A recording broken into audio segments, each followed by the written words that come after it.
Now, Governor Walker's State of the State address is Wednesday. That is when he reveals further details of his scheme to use a state government scheme to fix a federal government scheme, a.k.a. Obamacare.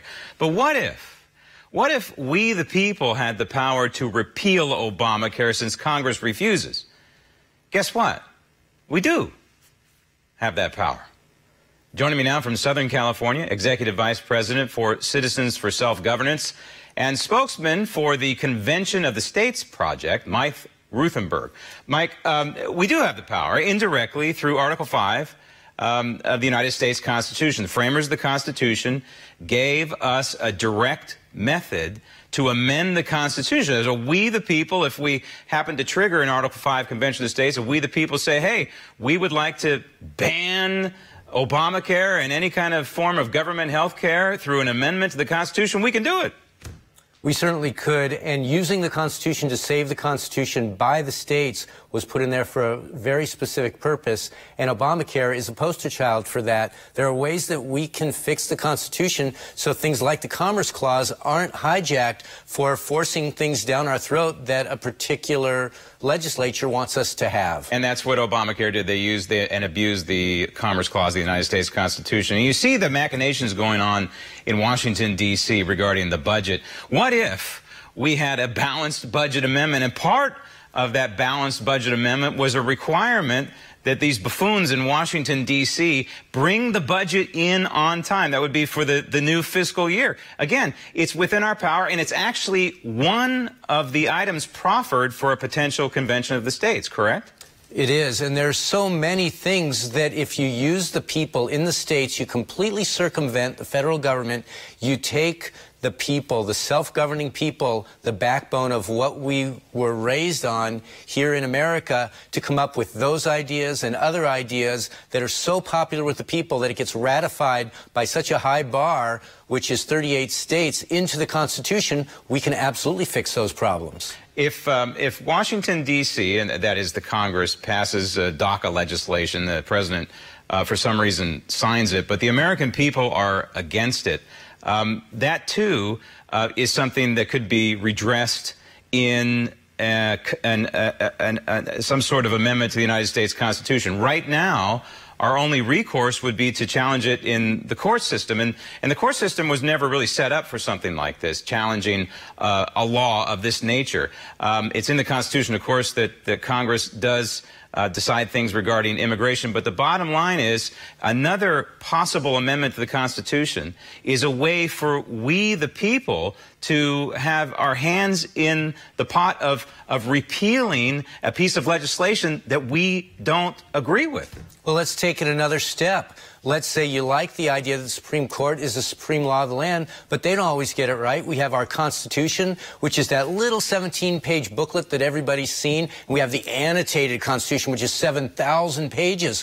What if the Supreme Court got some of those things wrong? What if we amended the Constitution to make a 3/5 vote to override a decision by the Supreme Court? Then we could fix some of the problems that are apparently in part of the Constitution right now. Right, and this, again, was given to us by the framers of the Constitution. Now, so far, there are 12 states signed on to officially participate in a convention of the states. Need 22 more per the Constitution, 34 total per the United States Constitution. But this has a momentum factor to it, right? And what do you see in terms of numbers of people volunteering and numbers of states would be critical mass to have this thing almost have a fuel and a fire of its own? Well, momentum is surely it. You know, just a couple of years ago, we barely had things going. We've been adding states every single year in big numbers. But right now, we have 1,000 people every single day joining us as a supporter. And we've got over 3 million people on board with us right now. We get to 30 million people, and look out. And that's exactly what's going to happen. It happened with the Tea Party, and it's going to happen with Convention of States. You're starting to see it more in the news, and people are going to wake up to this idea that you can use the Constitution to save the Constitution from this corrupt federal government. But there's a lot of pushback, let's face it, because there's a lot of fear of the unknown. West Virginia has the votes, apparently, to sign on to a convention of the states, but there's liberty killers out there, and these would be people standing in the way of the process. And liberty killer number one is a gentleman by the name of Tim Armstead. He is the Speaker of the House. There's his phone number. There's his email. Leave it up there so folks can write that down. You don't have to just live in West Virginia to call this guy or email this guy and let him know to stop standing in the way of the process. What is Tim's problem, in your estimation? Well, the problem is he has bigger aspirations. And what he's trying to do is he's trying to appease his base and consolidate his power. He's not running for re-election. Why? Because he wants to be on the Supreme Court. He wants even more power. And so it doesn't matter that in the Senate they passed 2 years in a row. In the House, he has kept it from going to the floor, even though the votes are there. Isn't that the definition of tyranny? It sounds like it. Liberty killer number two, also standing in the way of a convention of the states, is a gentleman by the name of John Schott.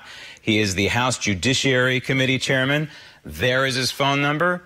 There is his email. Again, it's one person. You know, you can be afraid of the unknown. You know, it's a natural part of being a human being. But the framers of the Constitution would not have put this in the Constitution unless they actually wanted us to trigger it at the right time. And if not now, when? Well, the antidote for low-principled legislators, or if you will, the kryptonite for these low-principled, high-power legislators, is constituents.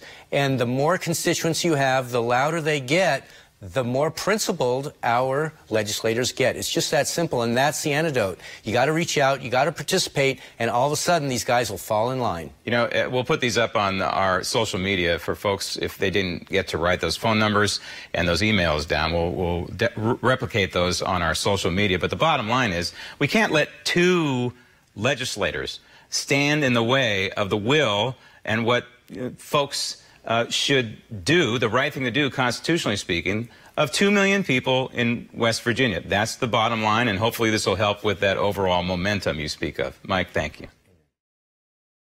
Sign the petition and get your friends and family to do the same. With your full address, your state legislators will know that you really are their constituents in their district. Our success depends on you. So we're inviting you to be part of history. Let's invoke the constitutional solution that's as big as the problem.